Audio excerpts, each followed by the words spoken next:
Bienvenidas y bienvenidos a su programa 苏喜相谈 Encuentros. 欢迎你们来到我们的节目. Mi nombre es Alejandra Mendoza Monlia y la entrevista que vamos a hacer el día de hoy es muy especial. Se trata del fundador y director general de Toki Labs, que es una empresa especializada en proveer servicios de educación en el tema de robótica e inteligencia artificial.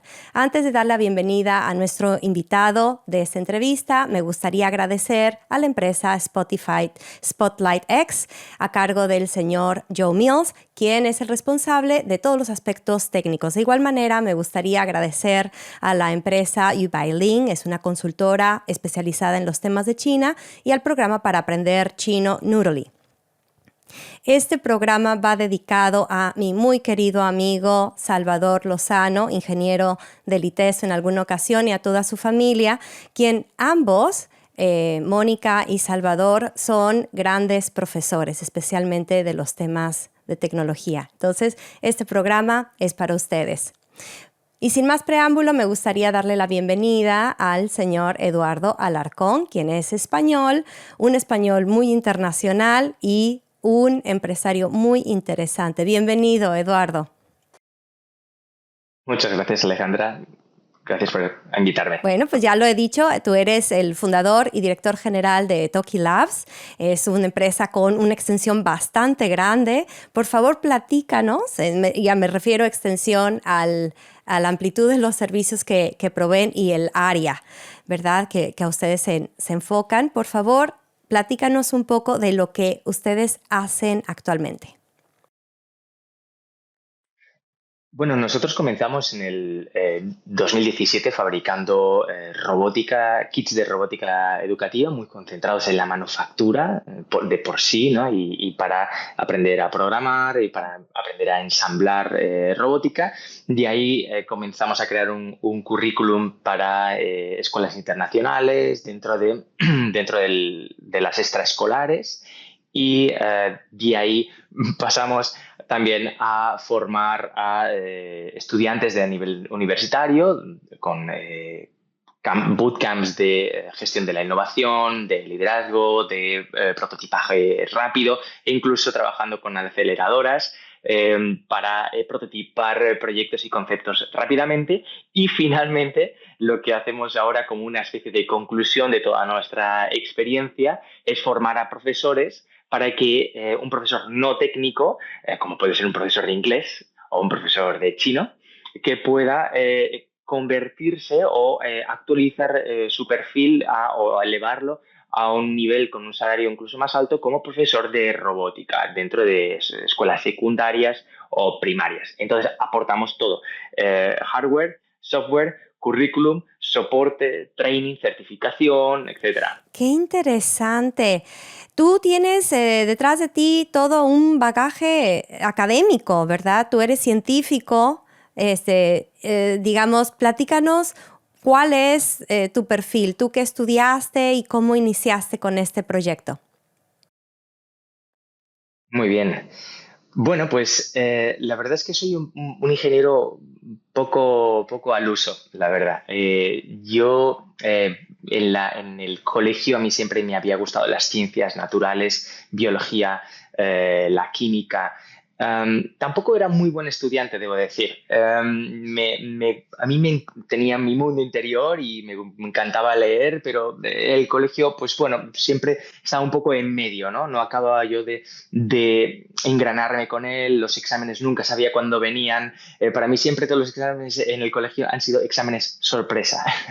Nunca he sabido cuándo entraban, ¿no?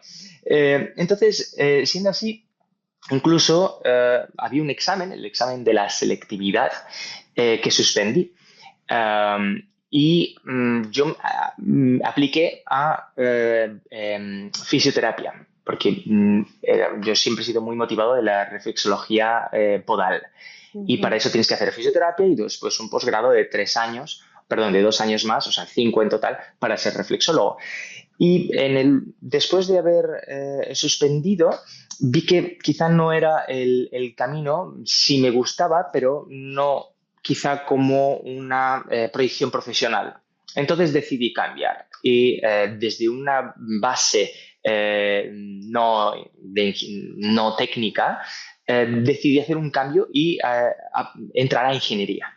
Entonces estudié con un poquito más de motivación, aprobé y entré en una ingeniería de telecomunicaciones, donde realmente tampoco sabía muy bien qué significaba ingeniería de telecomunicaciones, dicha sea la verdad.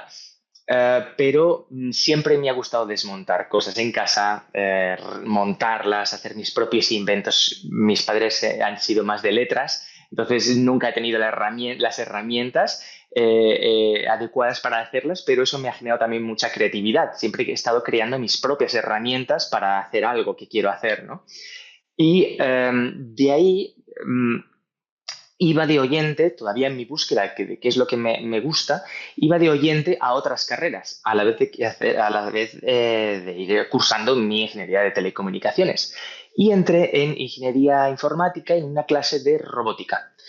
Y ahí fue cuando, digamos, me iluminó el espíritu, ¿no? Me di cuenta de que la robótica me fascinaba.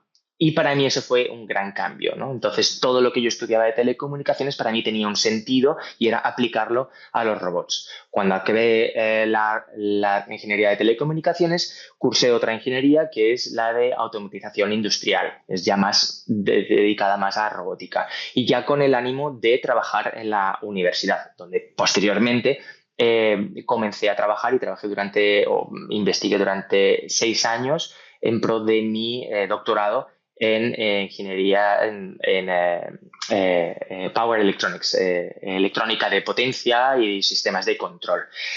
Vino un poco vino la crisis del 2008 en España y realmente eso nos hizo un poco replantearnos muchas cosas, los presupuestos de investigación se redujeron muchísimo, etcétera. Y por ese motivo, el entorno de trabajo no era tan fructífero o tan adecuado para lo que yo quería. Entonces decidí ponerlo en pausa cuando ya tenía pues todos los artículos de investigación publicados, etcétera. De hecho, estaba en la recta final. Decidí pausarlo. Fue para mí una decisión muy valiente y lanzarme al mundo del emprendimiento como una aventura. Entonces, si no funciona o no me gusta, pues vuelvo y acabo la tesis y sigo con mi proyecto de ser profesor de universidad.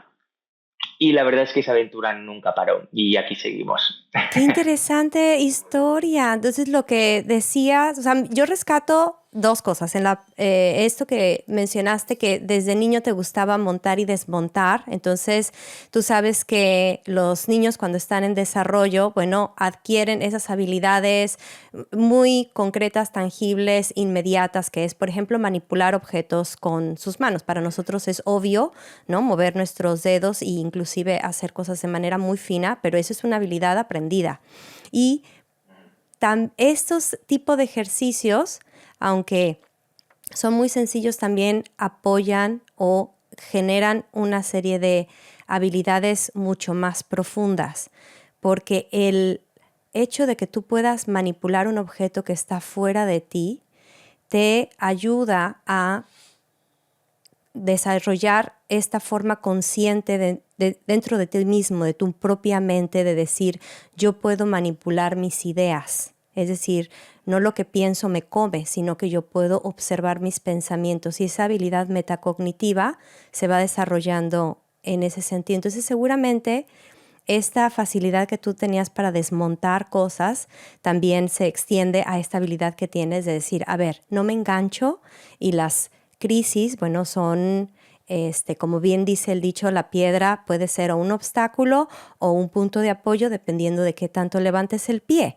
¿no? Y ese levantada de pie es una actitud, pues, de espiritual, digamos, una posición de tu actitud ante la vida. Entonces es muy interesante que mencionas la crisis del 2008, que fue muy potente, muy drástica para todo el mundo, no solo en España. Y la otra crisis que se nos vino también, que es un poco en la época en la que yo supe de tu proyecto, que es la crisis por la pandemia del COVID. Entonces, ahí es más o menos en esa época, un poco anterior a esa época, en la que tú decides inclusive expandir, seguir persiguiendo esta inquietud empresarial que nos venías diciendo para llegar entonces a Asia. Así es. Sí, de hecho, en chino, crisis también significa cambio y Sí, oportunidad. Weiji. Ujú. Y de hecho también mi madre es artista, entonces con ella yo he trabajado orfebrería o aprendí a trabajar la madera o loza o mm, etcétera, etcétera, ¿no? Entonces eso es verdad que sí que la dexteridad, la destreza o la psicomotricidad manual sí que ha sido algo muy importante en mi casa. También tocan, son medio músicos, entonces también ha sido, creo, también una amalgama de estímulos que también lo aplicamos cuando hacemos robótica. La persona que contratamos para generar todo el currículum de programación es una ingeniera y artista. Es decir, un punto de vista de una mujer, un punto de vista artístico y un punto de vista de ingeniería. Es como Qué empezamos. interesante. Entonces, ¿cómo eres llamado a esta región de Asia que de entrada sonaría un poco distante a España?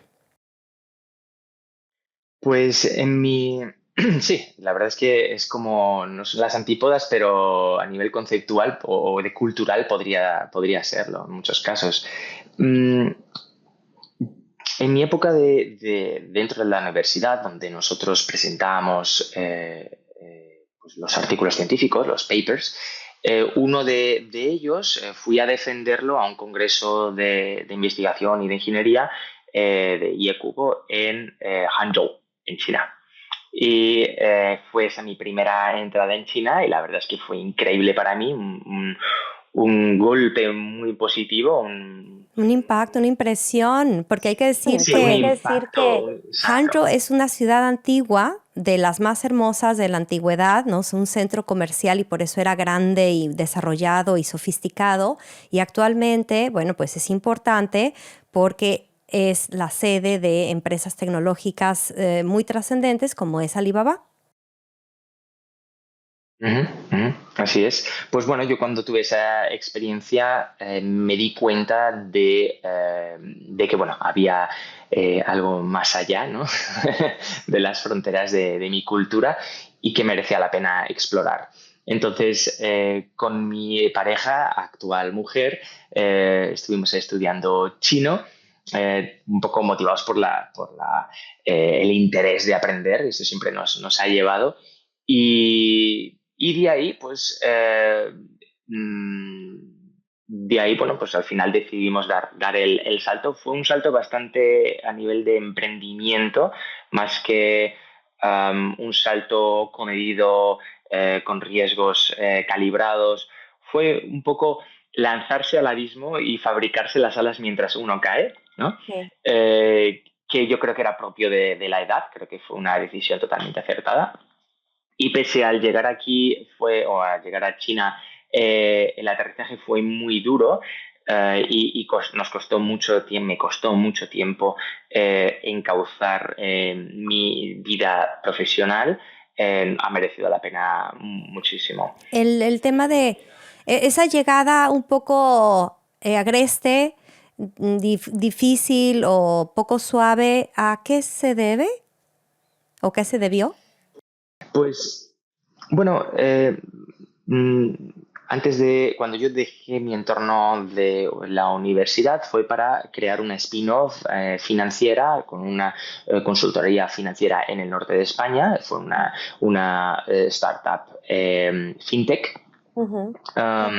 Y de ahí, bueno, pacté un exit, una salida, y nos lanzamos a China.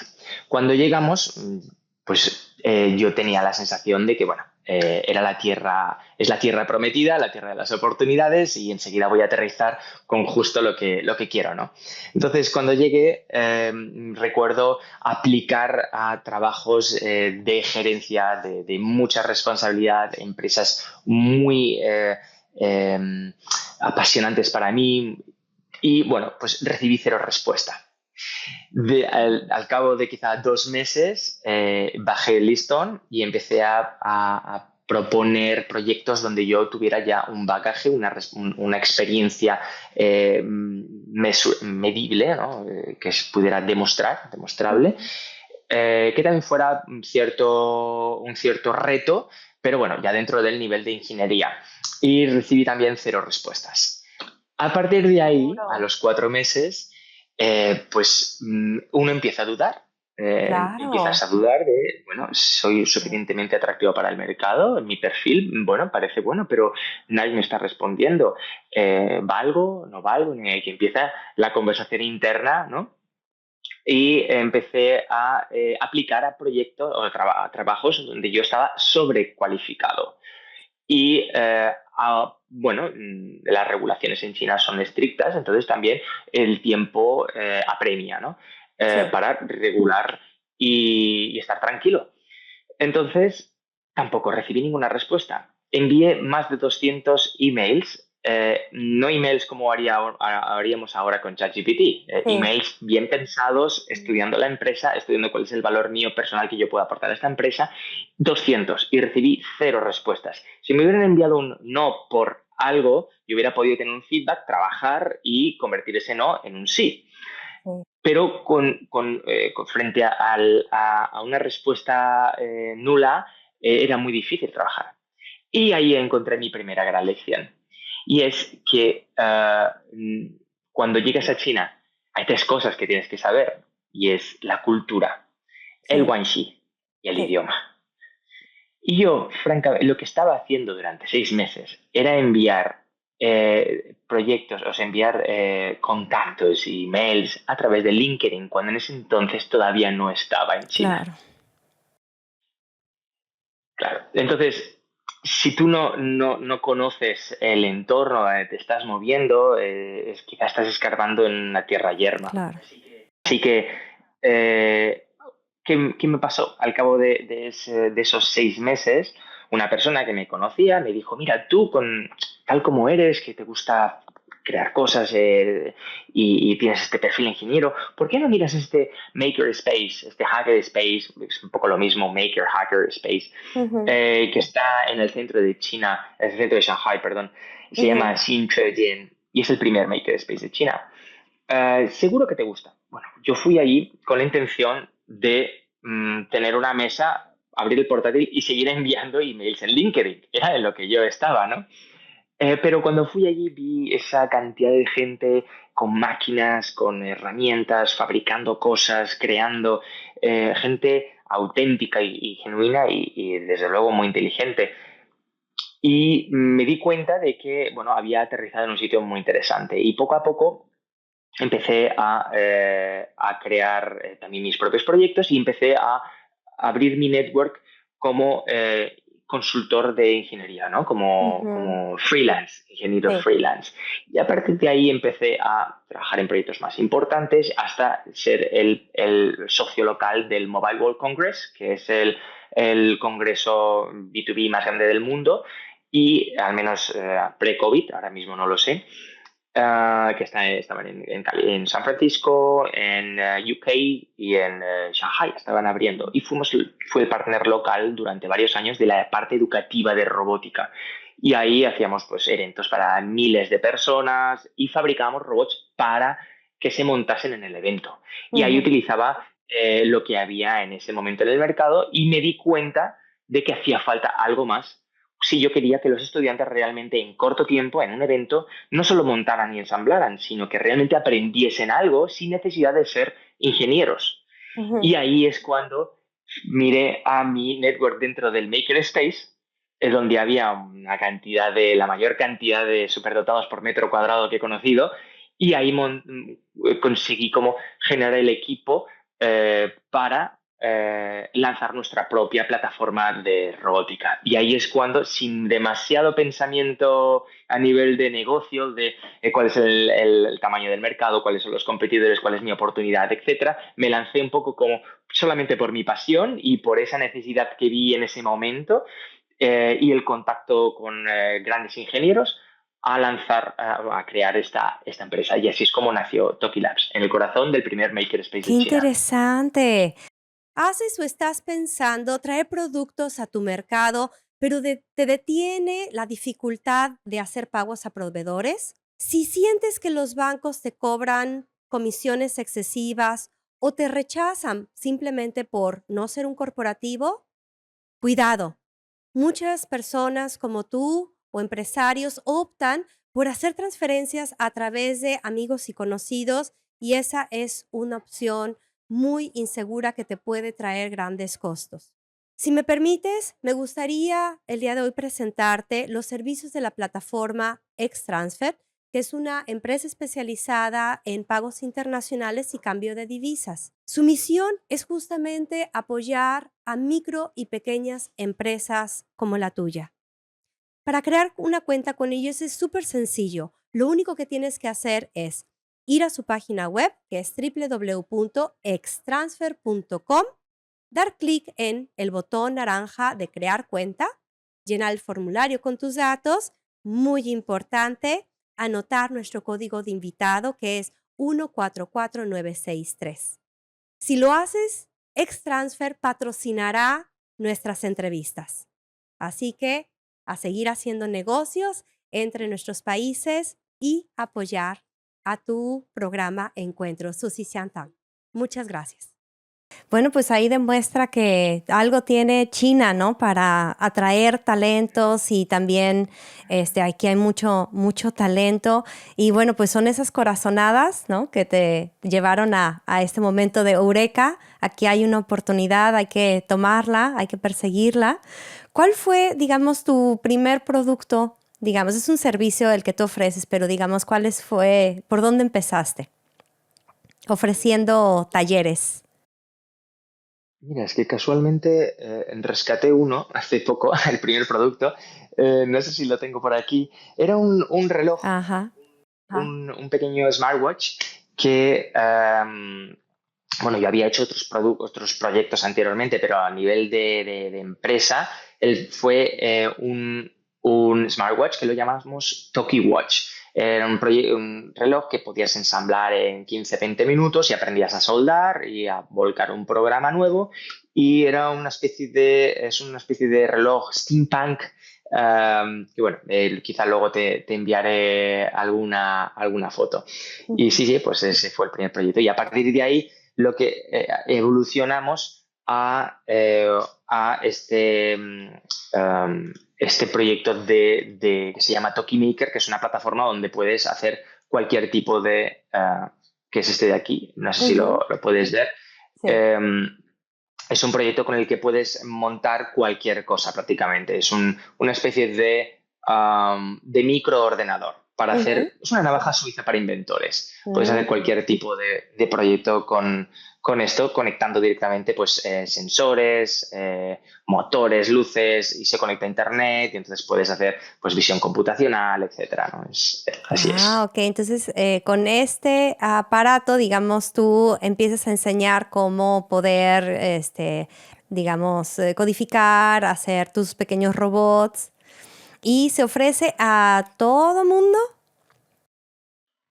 Sí, sí, sí, sí. Tenemos distribuidores en Estados Unidos, trabajamos con Amazon en Europa y aquí en China llevamos la distribución nosotros.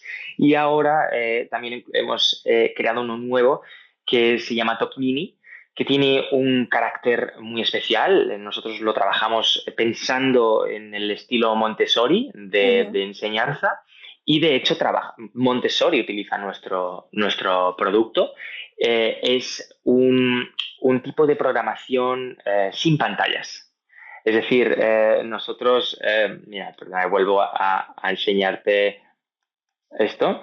Ujú. Nosotros tenemos unas piezas de programación que son totalmente físicas y con estas Ah. piezas físicas se puede montar un programa. Igual que en inglés o en chino, podrías tener una pieza para el artículo, una pieza para el verbo, una pieza para el nombre y montar una Ujú. frase sin escribir.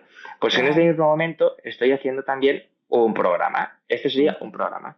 Entonces, con el Toki Mini, que es exactamente igual que el Toki Maker, que tiene para sensores y para motores y luces, pero no tiene pantalla. Entonces, y se programa sin pantalla. De manera que solamente tengo que escanear así, lo paso por encima y ya se queda, reconoce todos los bloques y el Ujú. programa ya se queda aquí. De manera que los estudiantes pueden hacer proyectos donde proyectos donde el 70% es creatividad, es crear algo con las manos, porque lo que necesitamos es esa psicomotricidad a niveles de 6 a 9 años, eh, crear cosas con las manos, fabricarlos ellos, trabajar los materiales, y luego un 30% solamente es esa electrónica y esa programación que simplemente da los fundamentos de la programación para luego ya pasar a ese otro nivel que es el Toki Maker, ¿no? Y esto es muy único, es un concepto de creación de proyectos abierto, no tan paso a paso, sin pantallas para generar este desarrollo saludable del niño o la niña, que es un tema muy importante también ahora en la cultura china, ¿no? Ujú.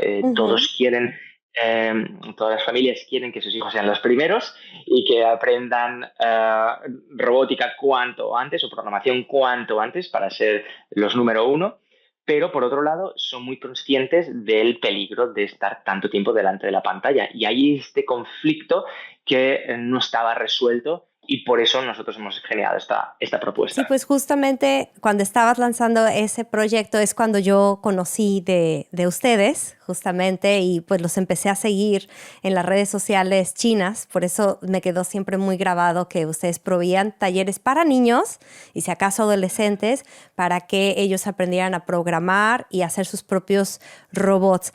Escuchándote y sobre todo con lo que nos platicaste anteriormente, que el choque cultural fue muy fuerte, es un grandísimo contraste escuchar esta última parte de cómo opera tu negocio, o sea, el modelo de negocio que tienes actualmente parece que es experto en a qué mercado están atendiendo, ¿no? Todo lo que nos platicas, por ejemplo, de tus percepciones de cuál es la expectativa de los padres, cómo aprenden los niños, por dónde se está moviendo el interés. Esto refleja que ya tienes muchísimo conocimiento, realmente tuviste un curso intensivo en China. ¿Tú cómo viviste esa parte de aprender de China de manera express?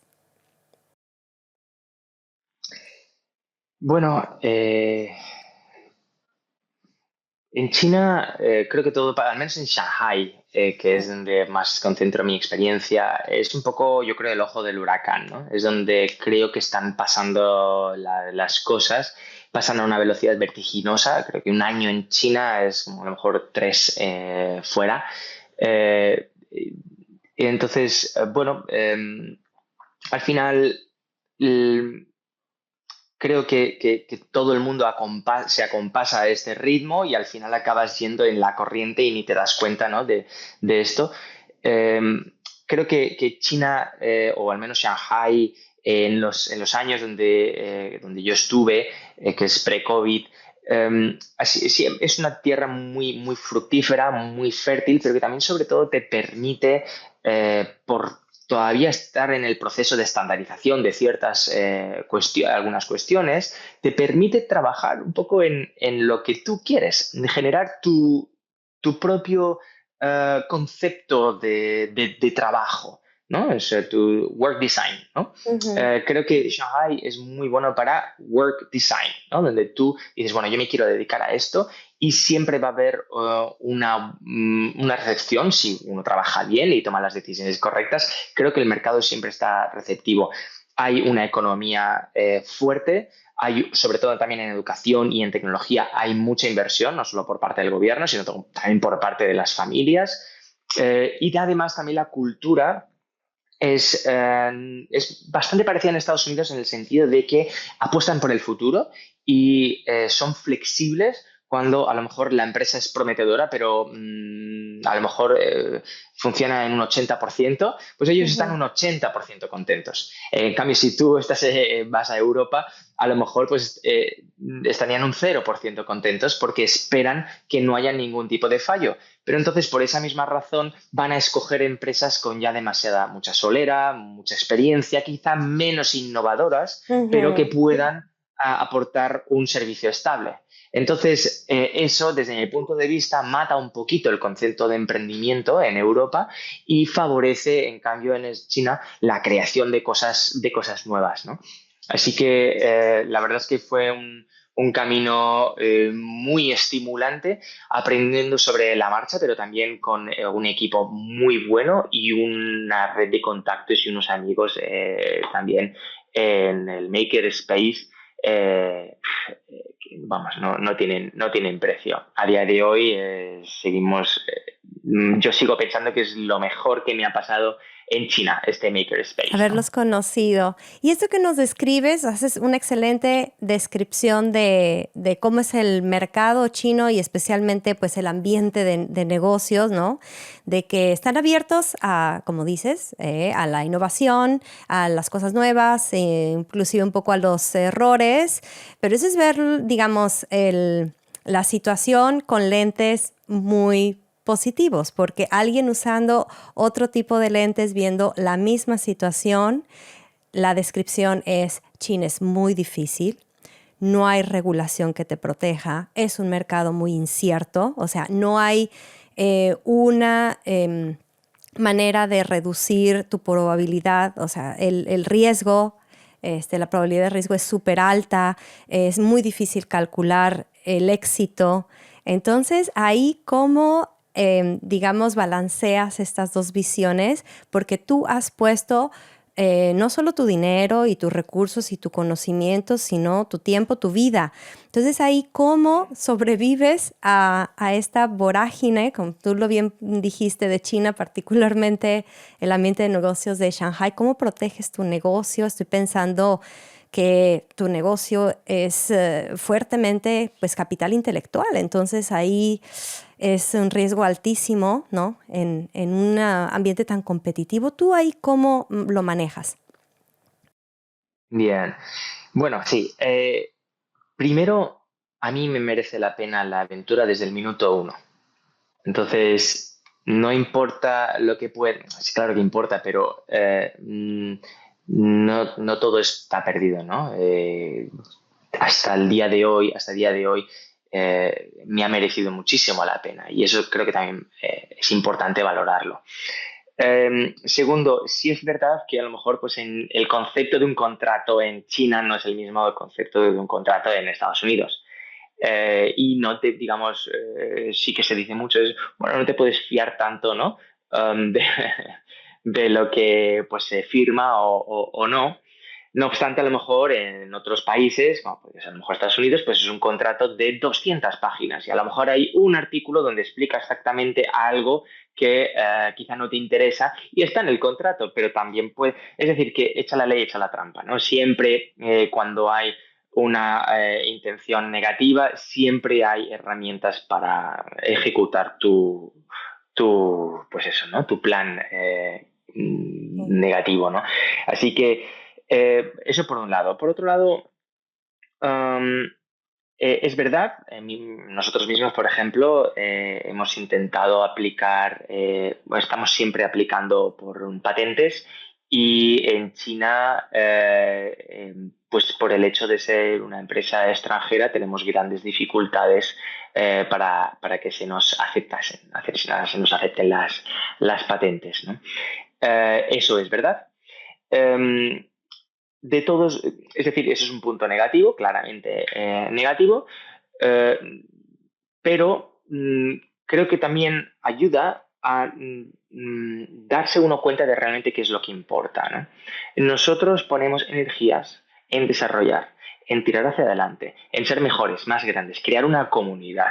Si nos sale un producto, porque ya sabemos que los chinos son buenísimos desarrollando nueva tecnología en un tiempo récord que funcione casi igual que un competidor que lleva años trabajando en ello.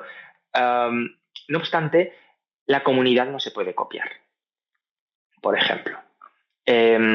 La creatividad de crear nuevos currículos. Por ejemplo, nosotros creamos un hardware, pero es que además tenemos un currículum asociado a nuestro hardware y además tenemos una comunidad que soporta todos este intercambio de ideas. Es decir, que aunque salga un producto exactamente igual, no va a tener el valor que nosotros aportamos ahí. Además de eso, obviamente, como leí una vez cuando tenía quizá 10 años, decían, confía en Dios, pero cierra tu auto, ¿no?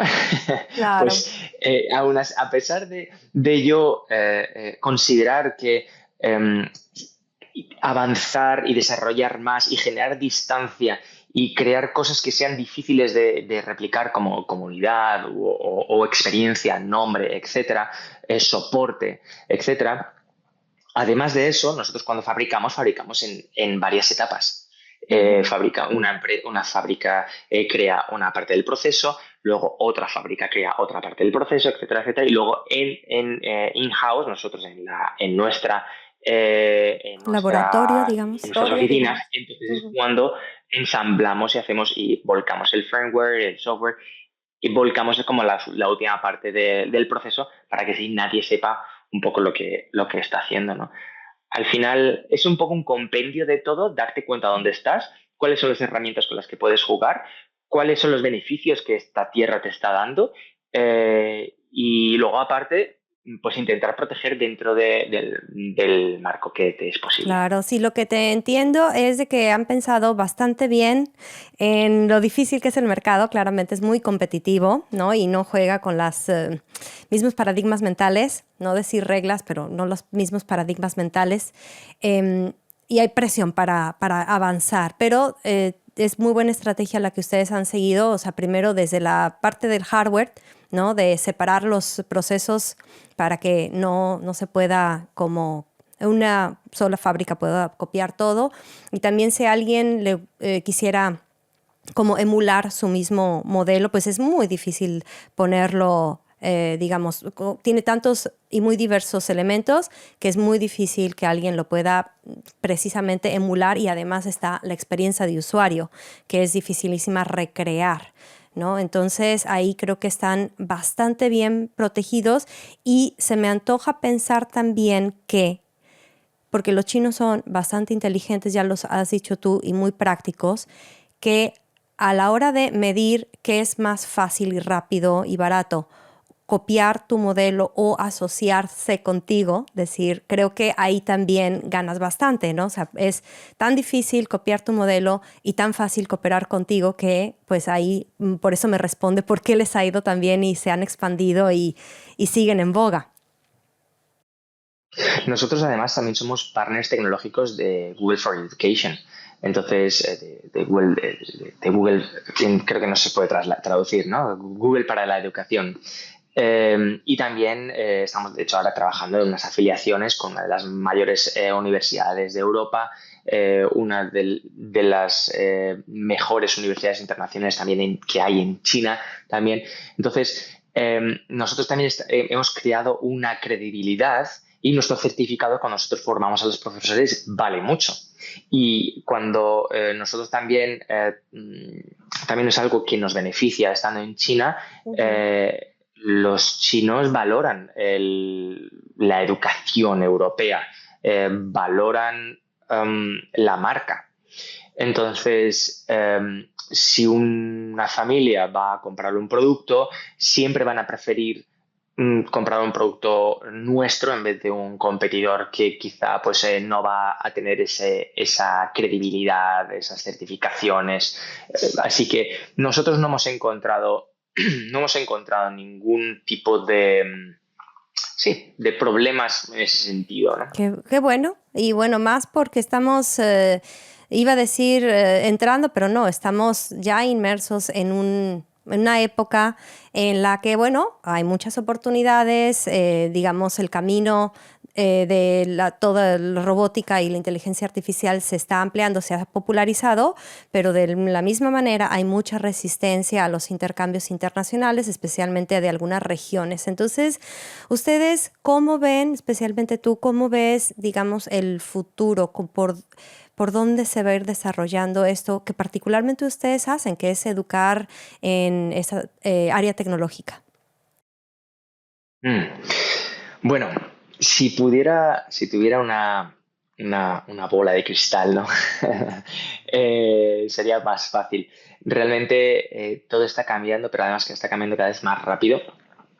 Y a mí cada vez mi animal preferido es el hombre, es el ser humano, y cada vez me está interesando más. Me está interesando más por bueno, todo este cambio, este cambio de paradigma que la IA está generando en nuestra sociedad, y cada vez me doy cuenta de que la discusión tecnológica tiene que ir cada vez más acompañada de la discusión antropológica, ¿no? De la discusión humana, porque al final pues somos humanos, y la empatía, la comunicación, eh, está siendo para mí cada vez más importante. Y yo paso muchísimo tiempo pensando no solo en nuestra visión, sino también en nuestra responsabilidad. ¿Qué es lo que nosotros podemos aportar desde nuestras habilidades a la sociedad en este momento de gran cambio, ¿no? Entonces, es un tema a mí que me fascina. El futuro, me preguntas cómo veo yo el futuro ¿me has dicho de la robótica o de la De educación? la tecnología, de la educación en tecnología, sí, de las STEAM. Ujú. Mm, Bueno, mm, yo creo que de aquí a 3 años o 5 años, el mejor programador va a ser una IA. Tenemos, o incluso el mejor profesor de inglés, o el mejor profesor de chino. No solo porque sea mejor, porque es incansable y porque siempre tiene paciencia para explicarte las cosas una y otra vez, sino porque además va a ser el más barato de todos. Eh, entonces, esto va a ser un gran cambio. Ya lo está siendo en algunos sectores como el diseño gráfico o la traducción. eh, y va a seguir así, va a expandirse a más terrenos.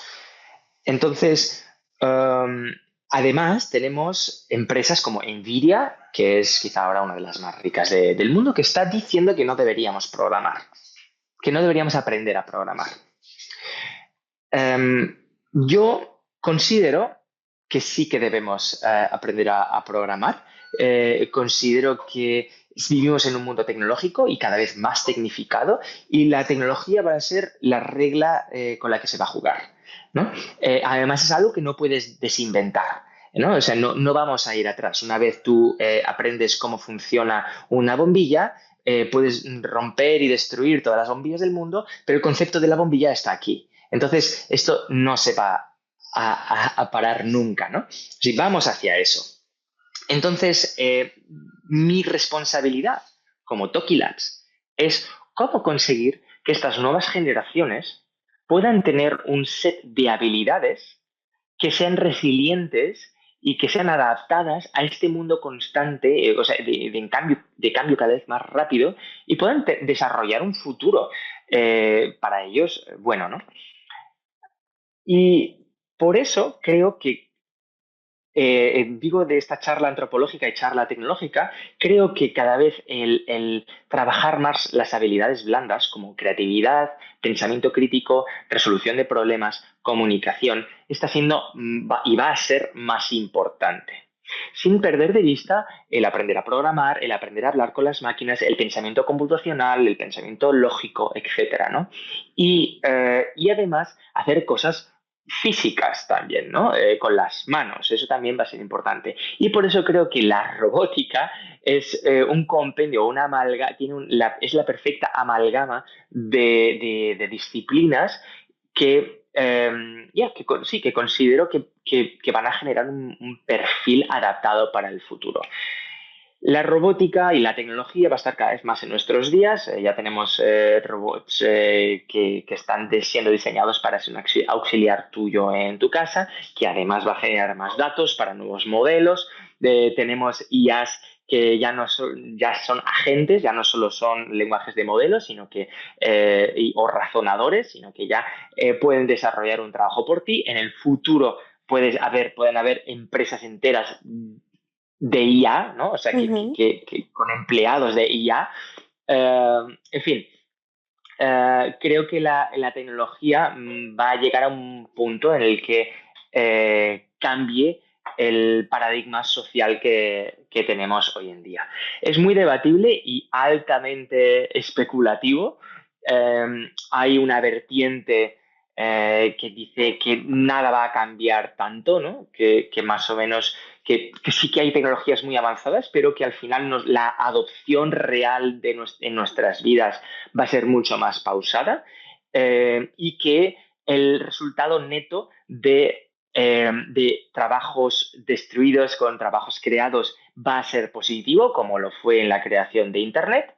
Y luego hay otras versiones que dicen que esto es tan importante como la creación del fuego, y que va a ser quizá nuestra última invención, ¿no? Nuestra última innovación. A partir de ahí va a ser la IA la que seguirá innovando por nosotros, permitirá a las empresas trabajar con IAs en vez de personas, generar unos beneficios mucho más altos, despidiendo a personas. Entonces el gobierno podrá aplicar unas tasas que le hagan a los gobiernos más ricos, que puedan subvencionar a todos estos desempleados con un salario universal, ¿no? Sí, Eh, es decir, tenemos esta ahora mismo divergencia de de escenarios, valores sí. que es apasionante, da miedo, pero es una película que no puedo dejar de ver también. Yo no sé qué va a pasar con el futuro de la tecnología. Me concentro en mis estimaciones de cuáles son los valores personales y profesionales que debo inculcar a los estudiantes. Y por eso me concentro en los profesores, que son Mm. capaces de aprender todas estas técnicas de gestión de la innovación y intentar que bueno, pues que conseguir, es lo que intentamos conseguir ahora. Maravilloso. En ese escenario que puede ser o tan caótico o tan llenísimo de oportunidades y de nuevos universos a explorar, ahí tu mensaje es claro: no perdamos la brújula, el ser humano está en el centro y no desdeñemos la tecnología, al contrario, tenemos que pues saberla, conocerla, utilizarla. Entonces, en ese muy bonito mensaje que nos mandas, muy racional también, ¿por dónde iría si una persona está interesada en ir caminando sobre esa visión? Es decir, que no está en contra de la tecnología, pero no se sienten ellos tan tecnológicos. ¿Cuáles son, digamos, ese pequeño planecito que ellos pueden seguir en los próximos meses para desarrollarse? Bueno, nosotros en las formaciones que hacemos, nuestro currículum está concentrado trabajamos dentro del marco de el desarrollo sostenible, los goles de desarrollo sostenibles de las Naciones Unidas. En inglés es UN SDGs. Esto es un marco de trabajo que explica y clasifica en 17 goles los grandes problemas que tenemos en el mundo, ¿no? Puede ser acceso a la educación, vida marina, vida en la tierra, consumo sostenible, igualdades de género, etcétera, etcétera, ¿no? Hay varios 17. Entonces nosotros cuando trabajamos, cuando nosotros utilizamos la tecnología, y es lo que enseñamos en el currículum, es tecnología for good, es tecnología para el bien. Entonces, nosotros fomentamos siempre un servicio a la comunidad, un impacto positivo en la sociedad. Y ahí está lo humano en el centro, ¿no? Por ejemplo, nosotros tenemos muchos trabajos con ONGs, como por ejemplo Sungai Watch. Sungai Watch es una ONG que crea unas barreras en ríos para prevenir que el plástico llegue al océano, donde es mucho más difícil recolectar. Entonces, esta ONG, igual que muchas otras con las que trabajamos, tienen carencias tecnológicas que les podría ayudar a mejorar la eficiencia, a aumentar el impacto, etc. Entonces, lo que nosotros o nuestros profesores aprenden a que sus estudiantes hagan es crear ideas para mejorar esos proyectos. En este caso, pues a lo mejor el Toki Maker que te he mostrado antes, como se conecta a Internet, pues detecta si uno de las barreras se ha roto. Entonces eso sería el gran problema, que todo el plástico va de una al mar, creando incluso un problema mayor que el que quiere resolver. Entonces lo detecta y envía una señal a través de Internet a la sede, al headquarters de Sungai Watch, para que vayan corriendo o avisando a los vecinos y sí, se puede hacer algo, resolver. Rápidamente, ¿no? Muy resolviendo pues, aplicable. toneladas de plásticos. No, pues, sí. Por ejemplo, esto es uno de los proyectos, o diseñar, cómo aprender a diseñar biorrocas para generar más coral, o, en fin, muchísimos proyectos que tienen como base el servicio a la comunidad. Claro. Y creo que eso es quizá una de las grandes cosas para seguir aprendiendo robótica, seguir aprendiendo tecnología, aprender cómo funciona el mundo, cómo hablar con las máquinas y tener ese perfil.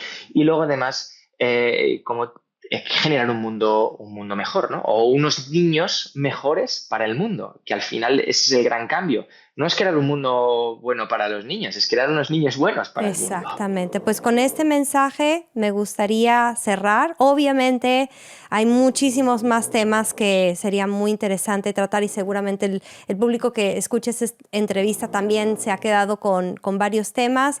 Yo lo que les diría, no se preocupen, el diálogo puede continuar. Aquí abajo en la descripción del video y en nuestra página web vamos a dejar todas las referencias para estar en contacto, y estamos abiertos para sus preguntas. Por lo pronto tenemos que cerrar esta entrevista. Les agradecemos muchísimo nos hayan prestado sus ojos y oídos, y agradecemos a Eduardo Alarcón que nos haya hecho esta increíble presentación. Muchas gracias y hasta la próxima.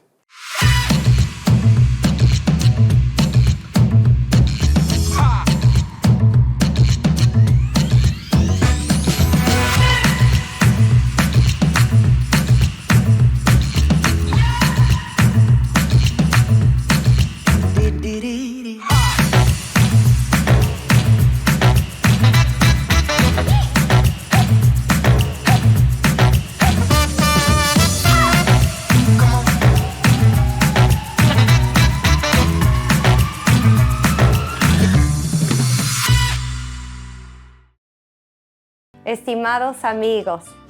A nombre del equipo de Susi Xiantang Encuentros y su servidora, Alejandra Mendoza, les agradecemos haber escuchado esta entrevista. Muchas gracias también por contribuir a este esfuerzo por crear un espacio para el diálogo respetuoso y el conocimiento mutuo a través de la belleza de los idiomas chino y español. Es muy importante para mí compartir con todos ustedes que este proyecto quiere llegar aún más lejos. Para su comodidad, hemos abierto canales de comunicación tanto en China como en el resto del mundo. Véanos y escúchenos.